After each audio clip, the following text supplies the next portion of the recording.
I never believed in love at first sight until I saw him struggling with the espresso machine at Bean there. Done that. The little coffee shop on the corner of 5th and Main that I'd been frequenting for 3 years without ever really noticing who worked there. But that Tuesday morning in October, when the autumn light was streaming through the windows and painting everything golden, I noticed him. Oh boy, did I notice him. His name tag said Alex, and he was having what appeared to be a full-scale war with the coffee machine. Steam was hissing, he was muttering what sounded like very creative curse words, and there was a look of pure determination on his face that made me want to both laugh and offer to help. "Come on, you temperamental piece of," he caught himself as he noticed me watching, his cheeks flushing pink. "Sorry, I'm still learning this thing, it has a personality." I stepped up to the counter, trying to look casual while my heart was doing gymnastics. "What kind of personality?" "The kind that only works when it feels like it, apparently." He ran a hand through his dark hair, leaving it adorably disheveled. "I'm Alex, by the way. I started here last week, and I think this machine hates me." "I'm Jake," I said, and then, because apparently my brain had decided to take a vacation, I added, "I'm sure it doesn't hate you. You seem very likable." Smooth Jake, real smooth. But Alex smiled, this incredible, genuine smile that made his brown eyes crinkle at the corners, and suddenly I didn't care how awkward I sounded. "What can I get you?" Fair warning. If it involves the espresso machine, we might be here a while. I usually ordered a simple black coffee, but looking at Alex's slightly panicked expression, I found myself saying, "How about I help you with that machine? I used to work at a cafe in college." The relief on his face was immediate. "Would you? That would be amazing. I've been watching YouTube videos, but apparently how to tame your espresso machine in 10 easy steps is more like how to have a nervous breakdown in under 5 minutes. I laughed and walked around the counter, probably violating about 17 health codes, but Alex didn't seem to mind. In fact, he stepped closer to watch as I showed him the proper way to froth milk, and I caught a whiff of his cologne, something warm and woodsy that made me want to lean in closer. "The trick," I said, trying to focus on the task at hand instead of the fact that his arm was brushing against mine, "is to not let it intimidate you. Machines can sense fear." "Is that scientifically proven?" Alex asked, and I could hear the smile in his voice. "Absolutely. I read it in a very reputable journal called Coffee Shop Wisdom Monthly." He laughed, a real laugh, not just polite customer service chuckling, and I felt something warm settle in my chest. For the next 20 minutes, I taught Alex the fine art of espresso making while a line of increasingly impatient customers formed behind us.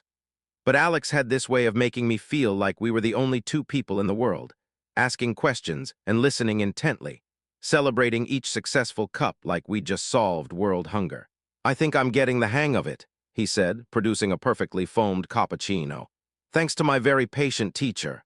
"Any time," I said, and meant it. I would have taught him to operate a space shuttle if it meant spending more time with him. I finally ordered my coffee, a latte, because it required the espresso machine and therefore more of Alex's attention, and reluctantly returned to my side of the counter. "So," Alex said as he worked, "what do you do when you're not rescuing coffee shop employees from temperamental machinery?" "I'm a graphic designer, mostly freelance work, which is why I spend so much time in coffee shops pretending to be productive." "That's so cool. I'm actually an art student at the community college. I'm working here to pay for classes." He handed me my latte with a flourish. First successful latte of the day, made with minimal panic. I took a sip, it was perfect. "You're a natural." I had a good teacher. We stood there for a moment, smiling at each other like idiots until another customer cleared their throat loudly behind me. "I should probably," I gestured toward the line. "Yeah, of course. But hey, if you're ever in the neighborhood and see me losing a battle with the coffee machine again, I'll definitely stop by," I said, probably too quickly. I spent the rest of the day thinking about Alex. His laugh, the way he concentrated when he was learning something new, how he made even the most mundane conversation feel important. I found myself walking past the coffee shop 3 times on my way home, just hoping to catch another glimpse of him through the window. The next morning I was back, and the morning after that, and every morning for the next 2 weeks. I learned that Alex was studying fine arts with a focus on sculpture, that he'd moved here from a small town in Oregon, and that he had an inexplicable fear of butterflies that he was convinced was completely rational. "They're unpredictable," he insisted one morning while making my usual latte. "You never know which direction they're going to fly." "Alex, they're butterflies, not fighter jets." Tell that to my fight or flight response. I also learned that Alex was single, had terrible taste in movies. He genuinely enjoyed romantic comedies from the 80s, and had a habit of humming while he worked that was absolutely adorable. What I didn't learn was whether he was interested in guys, or specifically whether he was interested in me. It was driving me crazy. I'd catch him looking at me sometimes, and there would be this moment, this pause, where I thought maybe, just maybe, he felt the same way.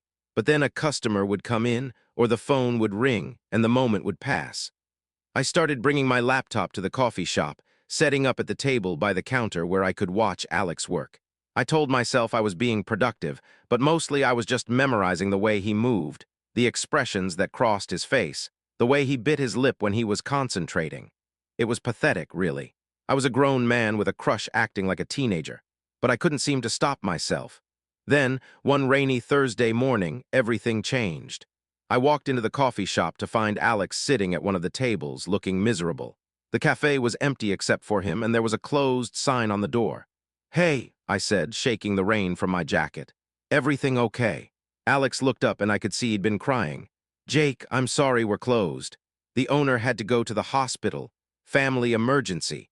And I don't know how to work the register or handle the money or any of the business stuff." I sat down across from him without invitation. "Is he okay?" "I think so. His dad had a heart attack, but he's stable now. But I'm supposed to keep the place running, and I have no idea what I'm doing." Alex rubbed his face with his hands. "I'm going to lose this job, aren't I?" "Hey," I said softly. "It's going to be okay. What if I helped you? You've already helped me so much. I can't ask you to." "You're not asking, I'm offering." I reached across the table and touched his hand. "I've run a coffee shop before. I know the business side of things. We can figure this out together." Alex looked at our hands, then at me, and something shifted in his expression. "Why are you being so nice to me?" It was the question I'd been dreading and hoping for in equal measure. The moment of truth, I took a deep breath. "Because I like you, Alex, a lot, more than I probably should, considering I'm basically a stalker who comes here every day just to see you." "You're not a stalker," Alex said quietly. "You're the best part of my day." My heart stopped. "What?" "Every morning I wake up excited to come to work because I know you'll be here. You make me laugh, you're patient with me. You actually listen when I talk about my art classes or my irrational fears." He turned his hand over, palm up, and laced his fingers with mine. "I've been trying to work up the courage to ask you out for 2 weeks." "Really?" "Really," I kept thinking. "Today's the day I'm going to ask Jake if he wants to get dinner." And then I'd chicken out because what if you were just being nice? What if you weren't? What if you didn't? "Alex," I said, squeezing his hand. "I'm very, very gay, and I've been completely head over heels for you since the day we met." His smile was like sunrise. Yeah, so how about this? We'll spend the day getting this place running smoothly, and then tonight, you let me take you to dinner. Somewhere without an espresso machine."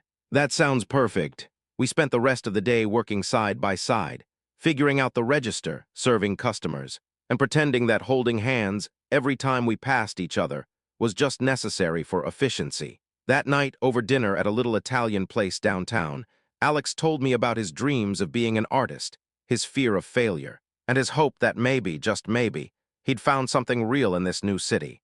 And I told him about my own dreams, my own fears, and how meeting him had felt like coming home. 6 months later, Alex moved in with me. A year after that, he had his first art show, and I was there in the front row, bursting with pride.